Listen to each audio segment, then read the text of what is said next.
So there it is. As our contractor reminded us, it's been 7 months since he gave us the cost estimate. How'd that happen? This was a bank REO. We bought this property on auction.com, and most of the properties on auction.com, quite frankly, are bank REOs. And the bank totally screwed up on the foreclosure. There was a husband and wife. The wife left, and she never signed off on the paperwork. And so they ultimately had to track her down and get her to sign the paperwork. And this all happened after we closed as we were getting ready to go to settlement. And so the title company uncovered all this.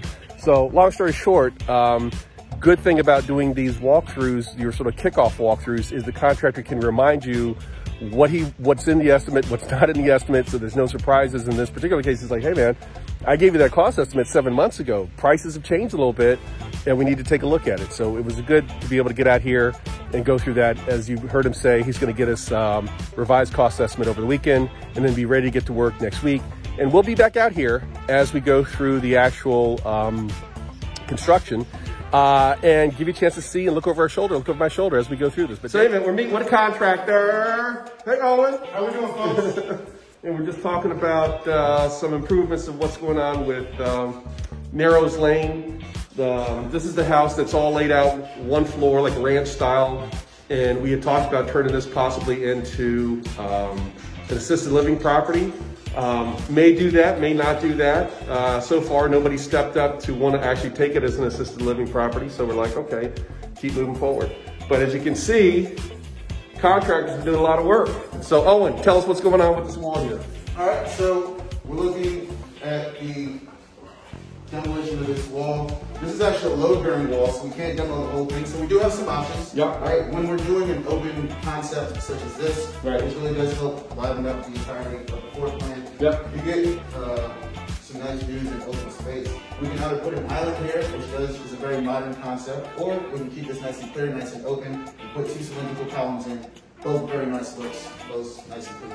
So you can see a lot of demo going on. They've already ripped out all the carpets. Subcontractors out there taking care of putting in new concrete. Got to put down the wire before you pour in the concrete. So they're moving along, making things happen. So we got part one of the landscaping. Oh yeah. You got the bushes all. Yeah, but we're not going to mulch it and then get paint on the fresh mulch. Sure. We're going to wait until we finish it out. And you are going to paint the outside of the house? Is that what, Dave? Is that what you decided? Paint the outside of the house? Yeah. Got the trees cut down. So I don't know if you guys remember those trees. They're already down. They're gone. Wow, makes a huge difference. Yeah, exactly. Got some sunlight, yeah, some space, and then so that's the extent of the concrete pad. Yep. Okay. You know, I would have made it a little bit bigger just to give you a little more. That's not much of a pad, to be honest with you. What would it cost if you brought it over here? Because you can't put a table there. You can't put a patio furniture. It's too small for any of that stuff. So let's talk to Owen. Let's talk to these guys. You probably start pouring concrete, and maybe bring it all the way over. So you see they got the demos going. You guys started what, 2 days ago? 3 days ago? Yesterday. Yeah. Well, I've been here 6 months, but the demo started yesterday. Demo started yesterday. So you can see they're going to town. Oh my God. So this had carpet on it, huh? Yeah. That's some beautiful tile work. It's almost a shame to cover that up. So again, this was a garage that was converted into sort of a mother. Oh my God, hardwood floor. Look at that. They actually covered that up. That's almost criminal. That hardwood is really nice. We got to talk about that when we get home, Dave, about whether or not we want to keep that hardwood. Day one. This is what your project should look like when you get your contractor out here. It shouldn't take forever and a day to get stuff moving and get stuff rolling. So it turns out this is like 10 by 13, and my feeling was it wasn't long enough because there's not enough room where they had it set to put a full-size table with 4 chairs. If you backed your chair up, you'd be falling off the back of the deck. So what we did was we measured it out. You know, make sure that you always bring your tape measure with you, right? Measured it out and decided that we're going to go ahead and extend this another 8 feet. Come on around here this way, Dave. We're going to extend this out another 8 feet. And by extending this out another 8 feet, and these guys are really, really good. Like we said, okay, let's move it, and they're already moving it, getting ready to go. But by extending it out another 8 feet, notice how much bigger this deck is now. Yeah. Now you can put a grill over here at the corner. You can put a full-size table of chairs sort of right there in the middle. Yeah. If you back your chair up a little bit, you're not falling off the back of the deck. And it's kind of really important that you catch this stuff before the concrete gets poured. And turns out when we were talking to the contractor, I said, okay, well, when's the truck coming? He said, it's on its way now. So they were able to cancel the truck, and they're doing the prelim work, the framing, throwing down the rebar, putting in the crushed rock, and then the truck will come out tomorrow and do the pours for all the different areas that they've got up. Notice how we got that wall down. Look how beautiful that is, nice, wide open. Isn't that fantastic? Right, and also really helps to highlight the fireplace. I don't know if you guys remember what this looked like. Got the ceilings all done, looking really, really sharp, and got all that kitchen cabinetry out. Got brand new cabinets installed. It just made sense to put in new cabinets as opposed to just trying to do the resurfacing, refinishing. Made a decision to put some cabinets here to get a little more cabinet space, and then put an island. Still have that open effect, but we didn't tear it all the way out, didn't make it all the way open like we said we were gonna do. And again, everything's just going really, really smoothly. So where can I get the carpet in? Carpeting up these rooms right here. Guys working back over there, that would disturb it. But looking really, really, really good.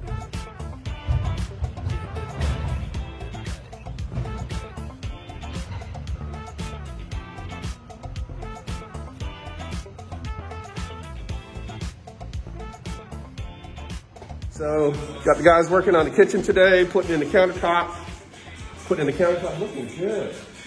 Looking good, look at that, the white with the marble, very, very nice touch. And they're working on all that. Not a whole lot different than last week.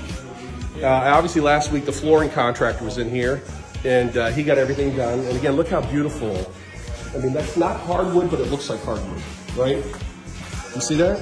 Our flooring contractor got the carpet in, and the carpet looks fantastic. When we were out here last week, he was still working. We got the brand new windows in, right? So this is going to rent really, really, really, really fast. Probably rent for somewhere, this part of Bowie, technically it's a 5-bedroom house.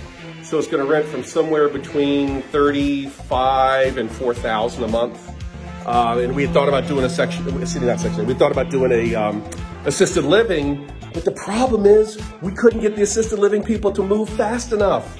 And in order to do assisted living, we would have knocked out that wall, knock out this wall, and connect to the bathroom. There's a bathroom on the other side of this wall. And as you can see, in 2 weeks, I know last video I said we were week 3, I was wrong. Last week we were week 2.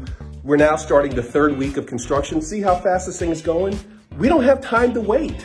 And therefore we can't move walls, and we're also not gonna put in a sprinkler system now. So the train has kind of left the station for this to be an assisted living, but it's gonna do really, really, really well, especially in this part of town. This is in Bowie, Maryland. It's gonna do really, really well as a 4 or 5 bedroom rental. Now, there's that other bathroom I told you about on the other side of the wall. So there's 5 bedroom, 3 bath. Here's the other bedroom. So what they did was they took the garage and converted it into 2 bedrooms. We talked about this before. In fact, we said if we were gonna do assisted living, we would probably wind up using one as an office, but these qualify as bedrooms. The height's a little short, but it's still 7 something, and it's 9 by 9. That's all you need is a 9 by 9 minimum. Obviously a little bigger is a little better, but we've got 2 really good bedrooms here in what used to be the garage and their own bathroom. We're ready. I think we're probably 3-4 days away from putting this house on the market. As soon as they finish up the kitchen and start cleaning the place up, and they've been doing a pretty good job of cleaning as we go along, but as soon as they wind up finishing up the kitchen, we'll be ready to put this on the market. And as you can see, the kitchen's going on really, really fast.